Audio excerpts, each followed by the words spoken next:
Hey guys, Team Airsoft here. I have a gun review today of my newly unboxed HK416. So we'll get right into it and we'll do a back to front review. So with the crane stock that's on here, that looks like the real steel 416 stock. I really like it. It has a good feature where you twist the back off and on to access the battery compartment, and there is a lot of room in there. It's gonna fit any stick lipo or any 9.6 volt nunchuck you want to put in it, and once you get it on there, you just twist it back on and you're good to go. I've gone to like 2 or 3 ops with it. It works perfectly, and you can move it in and out. I usually keep it right there because otherwise the cord isn't long enough to connect to the battery. So that might be my only complaint about it, even though it's not a big deal for me at all. I like it there. That's how I would keep it anyways. So as you might have seen if you watched the unboxing, I tried to pull the bolt right as I got it out of the box, and it did not open. So just to show you guys that it does work, right there, I just didn't pull it far enough back. And then the bolt release right there on the other side is what you press to close it, because it does stay open, which is a really good feature on this gun. So you don't have to hold it back and adjust your hop up like Javon's gun. That's like one of the biggest problems with this gun, even though it is a really good gun. I like it. So another thing is the mock spring release. It does not work. It does not make the spring have no tension, which is what like 1 or 2 guns does. I'm not sure which guns. Not many guns have that feature, but it at least pushes in, which is good enough for me. I really like the color trades for safe, semi, and fully automatic.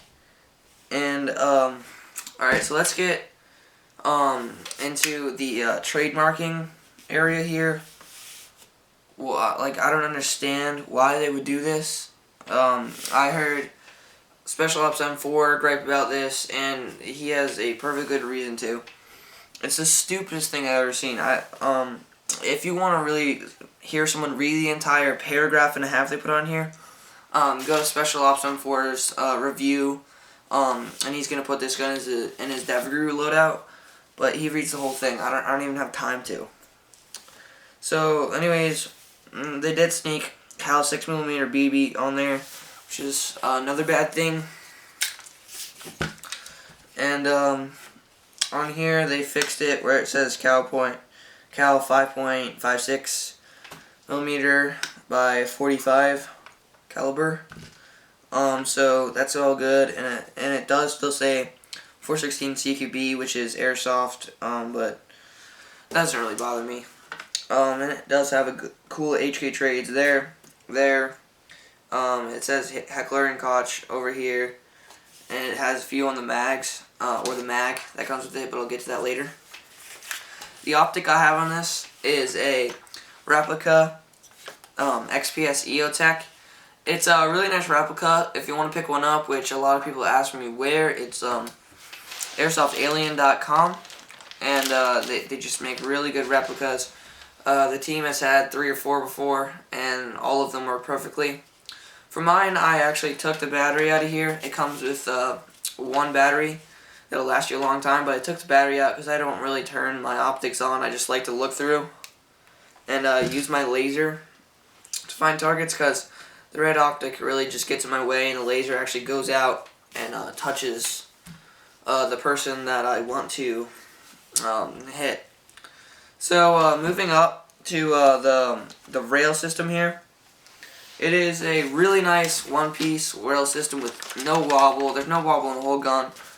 Minimal wobble in the stock, just so you can be able to slide it very easily like that, and then it locks into position with a nice click. There you go. So the top rails are numbered 18 through 36 is what I keep open. Yeah, also 14. That's right where I mount my optic. I like it there and keep it there. It's right on number 4 in the back.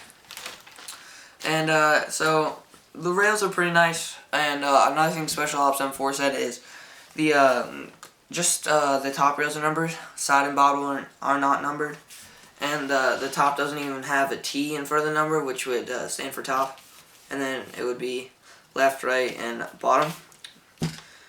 So that rail system, I don't really have a complaint about it, but Special Ops M4 likes to mount his stuff in the same spot every time, so that might be something you would care about. But anyways, the grip I have in here is a RVG grip by Magpul. It's really nice, really sturdy. Stays in place with 2 screws, and I have a pressure switch rubber banded on here because the glue on the other side of the Velcro does not stick at all, so you just gotta either rubber band it or tape it. And I like rubber band because it doesn't make the grip all sticky if you ever need to remove it. And I have that pressure switch wired from back here all the way around my gun over the top of my rail system. I like that look. And this is a NC Star visible green laser, which means at nighttime you'll see the entire beam, not just the dot. And it works very well.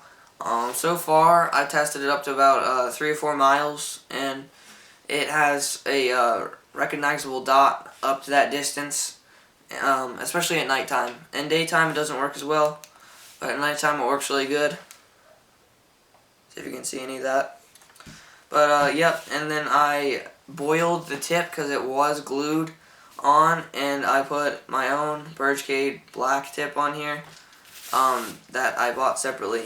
So that pretty much sums it up for the gun. Just the external review of what I have on it here.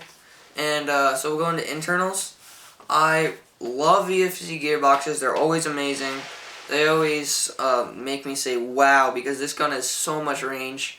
Like any other VFC gun you'll buy, that's above $400, I'd say.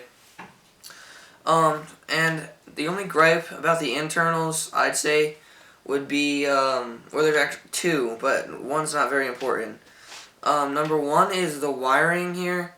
Not very important, but it came out for me because I accidentally tugged it out, and then I had a hard time getting the stock off to get it back in, and I had to end up soldering the wires together because getting it off I screwed up one of the connectors, which was mostly my own fault. So yeah, to get the stock off you have to wiggle it instead of pull it like most other M4s.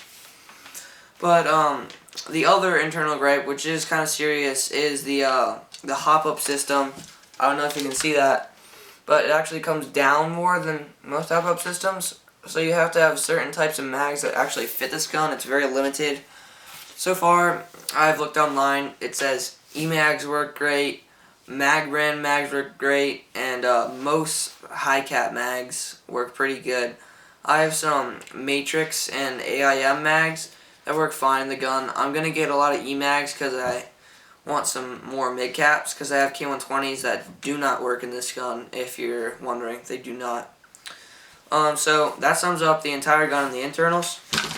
And just one last thing is the magazine, which is a awful magazine for using in game. It's cool for using in pictures because it actually has 5.56mm by 45 caliber. It has registered law enforcement and government use only, which is a cool thing to put on there. Really adds to the realism. And the only reason this mag is terrible is because you need a separate tool to wind it up instead of it, because it's a high cap, it does not have a winding wheel. You have to wind it up on the side, and so you have to find the tool and wind it up and take it out of your gun, kind of, because it's hard. But yeah, that's basically my full review of the HK416 rifle. You can pick yours up for $432.24. Thanks for watching. MLB out.